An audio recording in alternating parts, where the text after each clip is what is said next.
दोस्तों, एक बार की बात है। भगवान श्री कृष्ण के गांव का एक ग्वाला था। उस ग्वाले ने विवाह किया बरसाने में। पहले ऐसा होता था कि बचपन में ही लोगों के विवाह हो जाते थे, किंतु लड़की को ससुराल बाद में भेजा जाता था। इन दोनों का विवाह हो गया था। दोनों बड़े हो गए थे और अब गौने की रस्म होने वाली थी, जिसके लिए वह ग्वाला अपनी पत्नी को लाने बरसाना चल पड़ा। जब वह जा रहा था तभी रास्ते में उसे श्री कृष्ण मिले। तो श्री कृष्ण ने पूछा, भैया कहाँ जा रहे हो? तो ग्वाले ने कहा, मेरा गौना है, मैं अपनी पत्नी को लेने बरसाना जा रहा हूँ। तो श्री कृष्ण ने कहा, जब भाभी आए तो सबसे पहले भाभी का मुख मुझे दिखाना। तो ग्वाला ठीक है बोलकर चल गया। बरसाने में उसकी पत्नी उसका इंतजार कर रही थी, जिसका नाम माधवी था।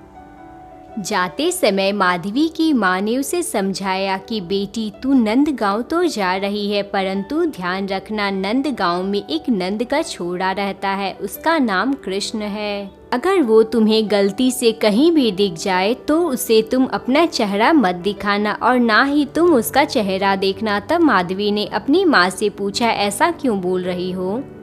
तो उसकी माँ ने बताया, वो लड़का बहुत खतरनाक है। उसके बाद ग्वाला माधवी को लेकर नंद गांव चल पड़ा। दोस्तों, आज हम आपको मीराबाई के पूर्व जन्म से जुड़ी एक कहानी बता रहे हैं। जब बात मीराबाई के पूर्व जन्म की आती है तो उन्हें कई बार माधवी गोपी और ललिता गोपी भी बताया जाता है, परंतु आज जो हम कहानी आपको बताने जा रहे हैं वो मीराबाई के जन्म से जुड़ी सबसे ज़्यादा प्रचलित मानी जाने वाली प्रामाणिक कहानी है। तो आइए जानते हैं क्यों मीराबाई को लेना पड़ा था कलयुग में जन्म। इसके लिए बने रहें हमारे साथ इस वीडियो के अंत तक। नमस्कार दोस्तों, स्वागत है आपका स्टार कैचर में।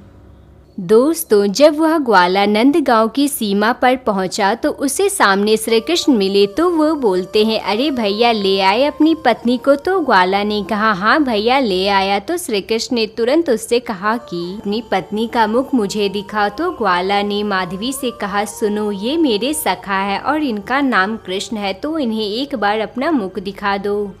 माधवी ने जैसे ही ये नाम सुना तो वो समझ गई ये वही लड़का है जिससे मैया ने मिलने से और उसे अपना मुख दिखाने से मना किया था। माधवी तुरंत अपना पूरा शरीर ढककर बैठ जाती है कि कहीं श्री कृष्ण के उस पर नजर न पड़ जाए। तब कान्हा ने कहा, अरे भाभी जरा घूंघट तो उठाओ, अपना मुख तो दिखाओ। लेकिन माधवी अपना मुख नहीं दिखाती। तो कान्हा उस ग्वाला से कहते हैं कि अरे भैया अपनी पत्नी से बोलो मुख दिखाए, ऐसे क्यों शर्मा रही है, कांडी है क्या? कान्हा ने बहुत कहा, एक बार तो अपना मुख दिखाओ, लेकिन माधवी एक बार भी अपना घूंघट नहीं हटाया।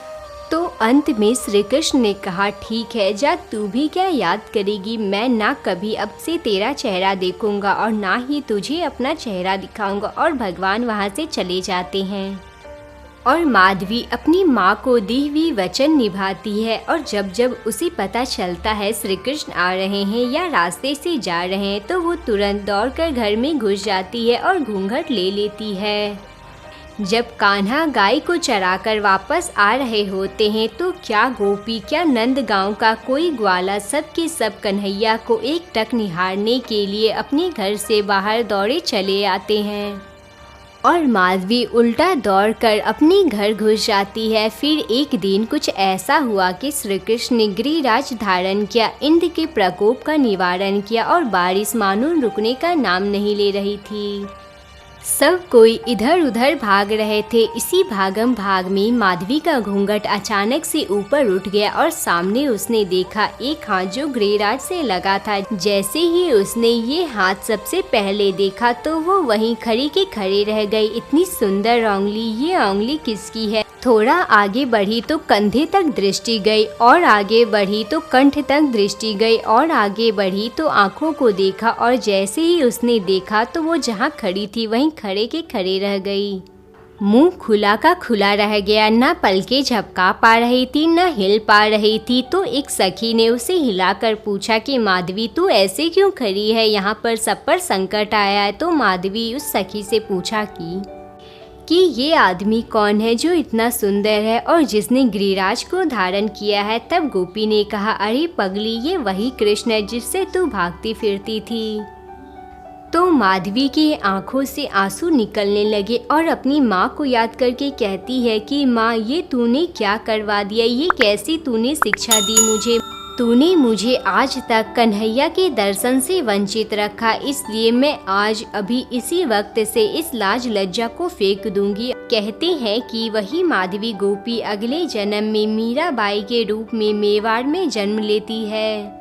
दोस्तों, जैसा कि हम सब जानते हैं, मीराबाई ने सब लोक लज्जा को त्याग दिया था। उन्हें संसार के किसी रीति रिवाज कानून को नहीं माना। लोगों ने खूब समझाया, लेकिन मीराबाई ने किसी की एक ना सुनी और सारे बंधन तोड़ दिए। उस समय एक लड़की के लिए जो करना असंभव था, ऐसा जीवन मीराबाई ने बिताया। मीराबाई ने सब कुछ त्याग दिया और श्री कृष्ण के प्रति पूरी तरह से समर्पित हो गई। कृष्ण प्रेम में पूरी तरह से डूब गई। इस प्रकार मीराबाई ने अपनी पिछली जन्म की गलती को सुधार ली और लोक लज्जा को त्याग कर श्री कृष्ण की आजीवन प्रेम भक्ति करने लगी। मीरा को माधवी गोपी इसलिए भी कहा जाता है क्योंकि मीराबाई श्री कृष्ण को गिरिधर या गिरिधारी ही पुकारती थी, क्योंकि उन्होंने श्री कृष्ण का सबसे पहला दर्शन इसी स्वरूप में किया था, जिसे देखते ही उन्हें इनसे प्रेम हो गया। हमारे राधे कृष्ण है ही इतने मनमोहक कि किसी को भी इनसे प्रेम हो जाए। दोस्तों, ये जानकारी आपको कैसी लगी हमें कमेंट में ज़रूर बताएं।